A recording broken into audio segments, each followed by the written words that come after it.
भैया Elon Musk जो है वह इंसानों के दिमाग में बहुत बड़ा प्रयोग कर रहे हैं। अगर यह प्रयोग सफल रहा तो हमारी आपकी दुनिया हमेशा के लिए बदल जाएगी।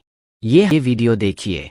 इसमें एक इंसान बिना हाथ पैर हिलाएं डायरेक्टली अपने दिमाग से कंप्यूटर गेम्स खेल रहा है। ऐसा मुमकिन हो पा रहा है क्योंकि इस पेशेंट के दिमाग में एक चिप इम्प्लांट की गई है। वह चिप जैसे एलोन मस्क कंपनी न्यूरलिंक तैयार करती है। यह आदमी जो यह क्वाड्रिप्लेजिक है, मतलब इसके हाथ पैर नहीं हिला सकता है, लक्व जैसी कंडीशन है। यूनिंग इम्प्लांट की शुरुआत पहले ही कुछ लकवे जैसी बीमारी से ग्रसित लोगों के लिए हो रही है, लेकिन यह एलोन मस्क और artificial intelligence brain computer interface की चिप नए सिरे से रूप लेती है। कैसे आगे चलकर इन दोनों टेक्नोलॉजी का संगम मानवता के इतिहास में सबसे बड़े प्रभावशाली और अजीब से प्रयोग उजन दे सकता है। ऐसा लगता है कि एआई की बढ़ती ताकत के साथ इनिशी करने का एक दूसरा रास्ता है। अगर की तरक्की को रोका नहीं जा सकता है कि रोबोट और सिस्टम हम मनुष्यों की मर्जी के हिस्सा से चलने चाहिए। ऐसा नहीं होना चाहिए कि यह अपने गोल्स इनके अपने इरादे पैदा हो जाएं और इसके नतीजतन हम मनुष्य बेकार और बौने और बर्बाद हो जाएं। ऐसा सुनिश्चित करने के लिए ह्यूमंस और सिम्बाय से जरूरी मतलब अस्तित्व साथ में मिलजुल कर रहे, वह भी ऐसे कि अपनी मर्जी से चले। इस तरह कास्ट और मस्क की इस ह्यूमन ए सिम्बायोसिस वाली योजना में सबसे अहम टेक्नोलॉजी होगी ब्रेन कंप्यूटर इंटरफेस। यही टेक्नोलॉजी तैयार करने के 2016 में मस्क ने कुछ टैलेंटेड लोगों को इकट्ठा किया और न्यूरालिंक का जन्म हुआ। शुरुआती सालों में यह टीम बहुत सीक्रेटिवली काम करती रही। न्यूलिंक में क्या चल रहा है यह बार किसी को नहीं पता था। अपने गठन के 3 साल बाद न्यूरालिंक की करतूत पहली बार दुनिया के सामने आई। 2019 में न्यूरालिंक ने एक इवेंट रखी। इस इवेंट में वह अपने अब तक के काम का पहली बार और यहाँ से 2 चीज सामने आई। एक तो वह चिप जिसका प्रोटोटाइप जो उन्होंने तैयार किया था, जिसे किसी आदमी के दिमाग में इम्प्लांट किया जाएगा, और दूसरा बहुत प्रोसी के साथ सर्जरी करेगा, न्यूरो सर्जरी, और यह चिप आदमी के दिमाग में। इस प्रेजेंटेशन का मकसद था टैलेंट एक्विजिशन। मस्त दुनिया का ध्यान खींचना चाहते थे ताकि टैलेंटेड लोग आए और उनकी कंपनी से जुड़े और इस काम को आगे बढ़ाए। शुरुआती सालों में न्यूरालिंक जानवरों के ऊपर प्रयोग कर रही थी।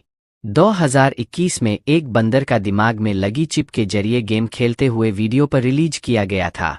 ये चिप कैसे काम करती है और दिमाग से डायरेक्टली कंप्यूटर डिवाइस कैसे एक्सेस किए जा सकते हैं।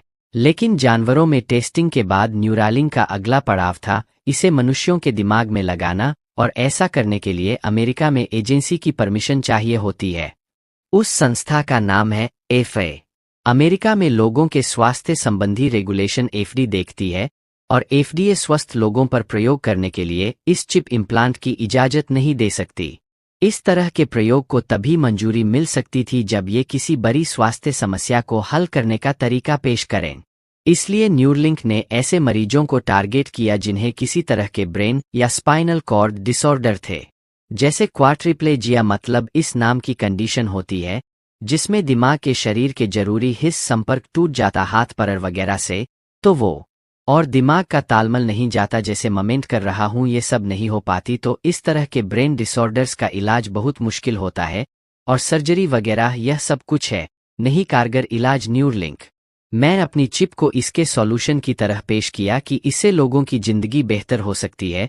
अगर कोई बंदर अपने दिमाग में लगी चिप से कंप्यूटर गेम्स खेल सकता है, तो इस तरह के पैरालिसिस से जूझ रहे मरीज भी इस चिप से कंप्यूटर, मोबाइल्स, दूसरी चीज एक्सेस कर सकते हैं। वह इस चिप से अपनी व्हीलचेयर या दूसरे स्मार्ट डिवाइस भी एक्सेस कर सकते हैं। न्यूरलिंक ने अपनी चिप को ब्रेन डिसऑर्डर से जूझ रहे लोगों के लिए कारगर सलूशन की तरफ पेश किया। तो कई सालों से न्यूरलिंक मरीजों में सर्जरी के लिए एचडी अप्रूवल की कोशिश कर रही थी, और सितंबर 2023 में आखिरकार उन्हें पहले ह्यूमन क्लिनिकल ट्रायल्स की इजाजत मिल गई। ये हर इंसान के दिमाग में चिप लगाने की छूट नहीं मिली है। यह सिर्फ कुछ स्पेसिफिक दिमाग और स्पाइनल कॉर्ड डिसऑर्डर से जूझ रहे चुनिंदा लोगों के क्लिनिकल ट्रायल्स तीजों की जांच करके आगे का होगा। वो रास्ता ये है कि इन बीमारियों के पुख्ता ट्रीटमेंट के तौर पर न्यूरलिंक चिप मार्केट में लॉन्च की जा सकती है। उसे डॉक्टर से कमेंट कर सकते हैं या नहीं इस पर मोहर लगाई जाएगी। डर्स में मदद करने का एक पूरा बड़ा मार्केट है, जैसे न्यू लिंक कैप्चर करने के लिए और किसी ऐप के लिए बहुतर होती है। सान यह भी है कि उन्होंने पहले स्पेसिफिक मार्केट चुना, छोटा सा सबसे लग्जरी इलेक्ट्रिक कार्स का मार्केट, और टेस्ला ने अपने रोडस्टार जोन की कार का पहला मॉडल था, इससे बखूबी इस मार्केट को डोमिनेट किया। टेस्ला ने अपनी यह शुरुआती कार बहुत महंगे दाम पर पेश, क्योंकि उस सब डोमेन में उनसे बेहतर कोई कार नहीं, और यहाँ से जो पैसा आया उससे आगे के प्रोडक्ट डिवेलप करने में उन्होंने लगाया, और आज टेस्ला ग्लोबल ऑटोमोबाइल मार्केट में कंप्लीट कर रही है। ऐसे ही न्यूरालिंक भी करेगी। पहले स्पेसिफिक ब्रेन डिसऑर्डर्स वाले पेशेंट शुरू करेगी। एक रिपोर्ट के मुताबिक सिर्फ अमेरिका में ही पैरालिसिस से जूझ रहे लोगों की संख्या 50 लाख से ज्यादा है। तो पूरी दुनिया में सोचिए, ये भी कहने को छोटा है पर ठीक ठाक बड़ा मार्केट है। करते बैंडविड्थ की बात करते हैं। बैंडविड्थ को आपने इंटरनेट स्पीड के संदर्भ में सुना होगा कि जैसे इंटरनेट कनेक्शन की बैंडविड्थ जितनी ज्यादा होती है, जनरली उसकी उतनी तेज स्पीड से डेटा ट्रांसफर होता है उसमें, लेकिन यहाँ बैंडविड्थ को मस्त थोड़े से ब्रॉड सेंस में कम्युनिकेशन के लिए उसे करते रहते हैं। जैसे देखो अभी क्या है, मैं कुछ बोलकर आपसे कम्युनिकेट कर रहा हूँ, लेकिन मेरे बोलने की स्पीड की एक सीमा है और आपके सुनकर इसको प्रक्रिया करने की स्पीड की सीमा है। एक अलावा हमारे कम्युनिकेशन की ना बैंडविड्थ लिमिट है। यह लिमिट हमारे आँख, कान, मनाक, यह जो हमारे शरीर के सेंस है, इसे ते होती है। अब सोच, अगर डायरेक्टली ब्रेन से इंफॉर्मेशन का आदान प्रदान हो तो, जो कि बिजली की रफ्तार हो सकता है, मुताबिक यह मनुष्यों के से लिंक करने में एक बहुत बड़ा कशल स्टेप होगा। इसके आधार पर हम लोगों को बड़े बड़े साइंस फिक्शन वाले सपने दिखाते हैं। अगर नी मेमोरीज अपलोड और डाउनलोड सक आप अपने दिमाग से सोच कर कि ने ये सब सुनने में बहुत एक्साइटिंग लगता है, लेकिन कई एक्सपर्ट्स की आलोचना भी करते हैं। उनका कहना है कि न्यूरोलिंक की प्रोग्रेस जरूर बहुत दिलचस्प है, लेकिन अभी तक न्यूरालिंक ने कुछ ऐसा नहीं, हम दिमाग के बहुत सारे हिस्सों को अच्छे से समझ नहीं पाए, फिर इस दिमाग को कंप्यूटर से ले है। अब ऐसा कहा नहीं जा सकता, यह कहना एक्सपर्ट्स का। हालांकि एक बात पर सभी विशेषज्ञ निर्विवाद रूप से इम्प्रेस्ड है, वह यह है कि न्यूरलिंक की चिप इंजीनियरिंग बहुत बेहतरीन।